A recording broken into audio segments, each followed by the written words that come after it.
know with some, at least, of your five senses what was taking place at the scene of the crime. Therefore, the requirement is that you must be an eyewitness or an ear witness or whatever sense was triggered by the events happening before you. Were you a witness to all of these accusations that you make against the Chief Justice? No, Your Honor. You cannot even be a witness and you are foisting yourself as a complainant before the public? What kind of good governance are you trying to promote? You're acting on anonymous sources. Every time there is something that requires identification of the source, the prosecution says there is no source. It came anonymously. Who is Mr. Anonymous? Since I want to ask the PNP and the AFP to issue an arrest order against him. Why is there a proliferation of Mr. Anonymous in this archipelago? And you're head of something that promotes good governance? That's your idea of good governance? You act on anonymous complaints? You don't even bother to examine for yourself using your own brains whether these complaints are fair or not? Plus, in addition to that, you say that you are lead convener of Kaya Natin. Ilan na kayo sa Kaya Natin? Ilan kayong kasapi? Yung members po namin, Your Honor, around mga 1,000 plus po. 1,000. Ano proof mo na mayroon kang 1,000 tao? Meron po kaming pinapa-fill out po na membership forms, Your Honor. Di pumunta sila kusa sa iyo. Tapos sinasabi nila, gusto namin membro ng Kaya Natin. Yan ba ibig mong sabihin? Your Honor, meron po kaming caravan of good governance sa mga... Sus, ang dami mga termino. Meron kang champion. Yung palang champion ay kasapi nyo. Meron kayong caravan. Yung pala ay grupo lang ninyo. Is that good governance? You're trying to mislead the Filipino public with your prestige or your influence, even only on the basis of numericality, only on the basis of numbers. What is your proof that you have these many numbers? Yun po, yung aming mga nagsasign up po sa aming membership list. Saan ang pinirmahan nila? Meron po kaming binibigay na membership form at saka online din po, Your Honor. I will check. I will have my staff check whether you do have 1,000 because I doubt it very much. A person governed by ethics would not do the things that you have done, giving those alleged documentary evidence to the Senate President when you should know full well, even as a layman, that no person is allowed to try and influence a judge in the course of the proceedings.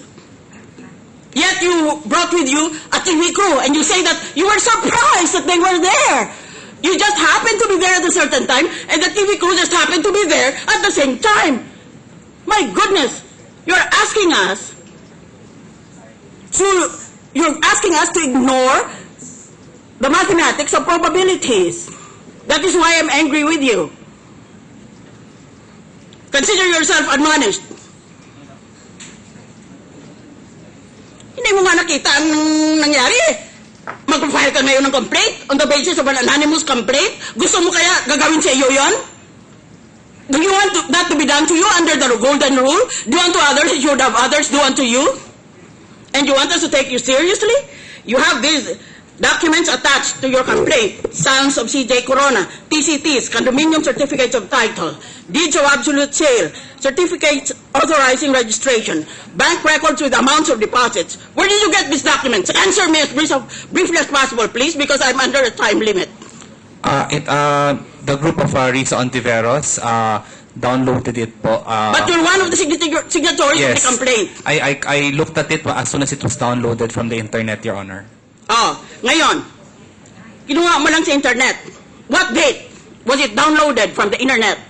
I am not sure, Your Honor. It was prepared by their group of volunteer lawyers po. Kung meron na kayo ng mga dokumento na ganito bago December 12, 2011, which is the date of the filing of the impeachment complaint before the Senate, why did you not include it in the impeachment complaint? Why did you not approach the prosecution panel and say, magdagdag pa? Ba't hindi nyo binigay? Ngayon, ginugulo nyo kami dito. Your Honor, I don't think we had the documents back then. All right. If you did not have them, why did you not present yourself as witnesses for the prosecution against the defendant? so that you not have to rely on these anonymous internet materials that can be posted from anywhere in the world and can be invented by any brain in the world or even people with no brains. Oh, sagutin mo. Me as a witness, Your Honor, Yes. I was not called by a witness by the prosecution, Your Honor. I was called by the defense. Ba't di ka nag-volunteer? Kung ganyan katindi ang galit mo sa defendant. Sa paniwala mo pala, ang laki-laki ng mga iskandalong ginagawa niya, ba't hindi ka nag-volunteer kung good government advocate ka?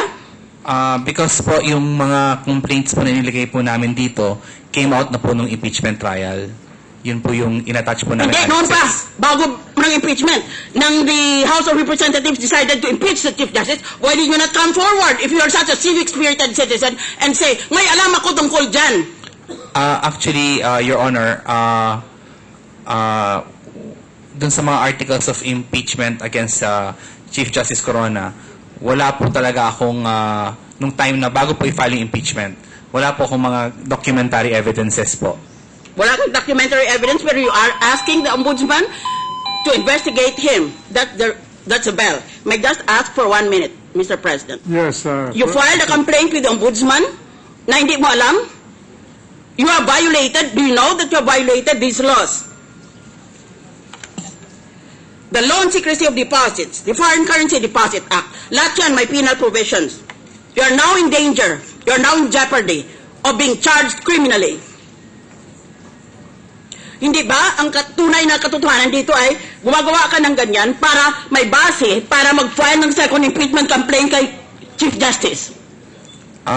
Kasi Alam mo na this trial is already ongoing. Bakit ngayon ka lang lilitaw? Ba't di ka lumitaw noong December? Kaya you're actually using your organization so-called if it exists so that you can lay the foundations and make the Senate party to your machinations for a second impeachment complaint. That is my observation. Since since the bell is already rung, I would have wanted to ask you more questions about your credibility as a witness. But now I'm prevented by time. Thank you, Mr. President. meron lang akong tanungin sa iyo.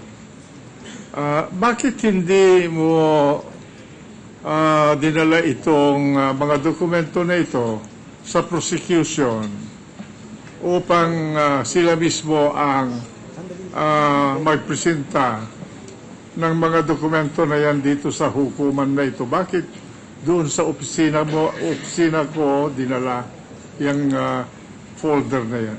Mr. Presiding Officer,